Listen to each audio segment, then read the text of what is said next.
ఆత్రేయపురం ఈ పేరు వినగానే టక్కున గుర్తుకొచ్చేది పూతరేకు. ఈ పేరు వింటేనే నోరూరుతుంది. రుచిలో రూపంలో దీనికి ఏదీ సాటిరాదు. ఆత్రేయపురంలో పుట్టి ఆ ప్రాంతానికి ఓ బ్రాండ్ ఇమేజ్ని తెచ్చిపెట్టింది పూతరేకు. 100 ఏళ్లకు పైబడిన చరిత్రను సొంతం చేసుకున్న ఆత్రేయపురం పూతరేకులకు జియోగ్రాఫికల్ ఐడెంటిఫికేషన్ కూడా దక్కింది. ప్రపంచ ప్రఖ్యాతిగాంచిన పూతరేకు ఆవిర్భావం చాలా గమ్మత్తుగా ఉంటుంది. పూర్వం మైసూరుకు చెందిన ఒక మహిళ ఆత్రేయపురం కోడలుగా వచ్చింది. అప్పట్లో అన్నం వారుస్తుండగా వచ్చిన గంజి కొండపై పడి ఒక రేకుగా వచ్చింది. దాన్ని చూసి ఆశ్చర్యపోయిన ఆమె సరదాగా పంచదారతో కలిపి తిని ముచ్చటపడింది. అలా ఆవిర్భవించిందే పూతరేకు. తొలినాళ్లలో క్షత్రియ మహిళలు మాత్రమే ఈ రేకు తయారు చేసి పంచదార అద్దేవారు. కాలక్రమంలో ఇతర వర్గాల మహిళలు కూడా ఈ రేకు తయారీ నేర్చుకున్నారు, ఉపాధిగా మార్చుకున్నారు. ఒక్క ఆత్రేయపురంలోనే సుమారు 500 కుటుంబాలు పూతరేకుల తయారీపై ఆధారపడ్డాయి.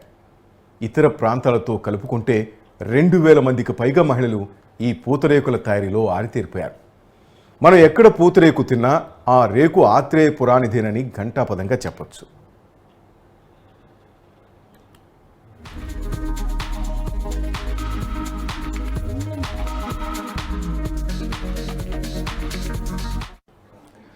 తొలినాళ్లలో ఒక పంచదారతోనే పూతరేకులు తయారు చేసేవారు.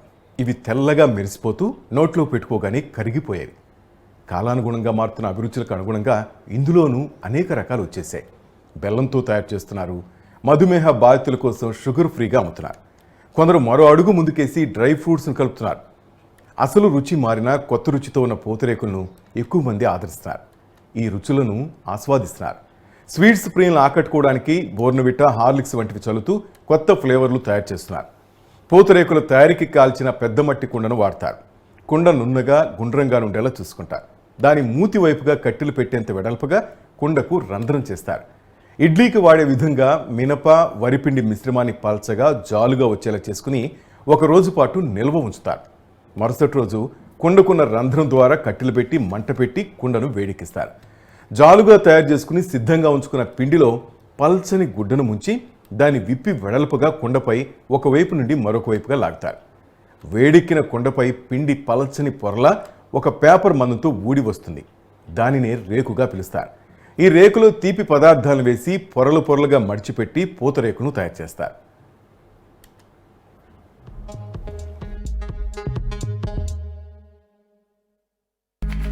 నా పేరు నిరీక్షణ అండి.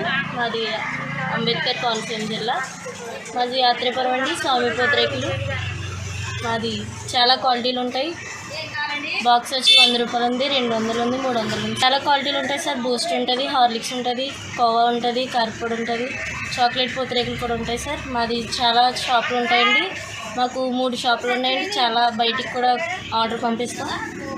క్వాలిటీ వచ్చి చాలా నెయ్యి అన్ని క్వాలిటీగానే కంపెనీగానే చూడతామండి.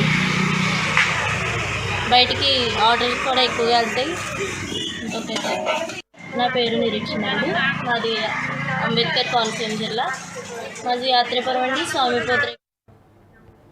ఈ మధుర వంటకం ప్రపంచ ఖ్యాతిగాంచినప్పటికీ కోనసీమలో ఒక గ్రామంలో మాత్రమే తయారవుతుంది. కోనసీమ తిరుమల వాడపల్లి వెంకన్న స్వామి దర్శనకు వచ్చిన ప్రతి ఒక్కరూ దీని రుచి చూడనిదే వెళ్ళరు. ఒకప్పుడు కాలక్షేపంగా తయారు చేసి ఈ వంటకం నేడు కుటీర పరిశ్రమగా తయారై కొన్ని వందల కుటుంబాలకి జీవనాధారంగా మారింది. పూర్వం ఆత్రేయపురం చుట్టుపక్కల గ్రామాల వారు, తెలిసిన వారు మాత్రమే దీన్ని తయారు చేసుకుని తినేవారు. ప్రస్తుతం దీని ఖ్యాతి ఖండాంతరాలు దాటిపోయింది. ఇక్కడి నుంచి తెలంగాణ, తమిళనాడు, కర్ణాటక రాష్ట్రాలతో పాటు అమెరికా, ఆస్ట్రేలియా వంటి ఎన్నో దేశాలకు ప్రతిరోజు ఎగుమతి అవుతుంటాయి. ఒకప్పుడు కొద్ది మంది తయారు చేసే పరిస్థితి నుంచి ఈరోజు ఆ గ్రామంలో సుమారు 500 కుటుంబాల వరకు వీటిపై ఆధారపడి జీవనం సాగిస్తున్నారు. గతంలో ఇక్కడ వేలు, లక్షల్లో ఉండే అమ్మకాలు ఇప్పుడు కోట్లలోకి మారాయి. తమ ప్రాంతంలో చాలా కుటుంబాలు ఈ వృత్తిపైన ఆధారపడి జీవిస్తున్నాయని, ఇప్పుడు ఎన్నో రకాల పూతరేకులను తయారు చేస్తున్నామని స్థానిక వ్యాపారులు తెలిపారు. మాది అంబేద్కర్ కోనసీమ జిల్లా. ఇక్కడ ఫేమస్ అయింది ఆత్రేయపురం. వేరే వేరే వెరైటీస్ ఉంటాయండి. బెల్లము, పంచదార, కోవా, ఐస్ క్రీము, చాక్లెట్ ఇవన్నీ ఉంటాయండి. ఫంక్షన్లకి, పెళ్ళిళ్ళకి అన్నీ ఇక్కడి నుంచి మేము పంపిస్తామండి. విదేశాలకు కూడా పంపిస్తాం. క్వాలిటీ కూడా బాగుంటుందండి. నెయ్యి కూడా ఆర్గానిక్, జీడిపప్పు, బాదం అన్నీ వేసి పంపిస్తారండి.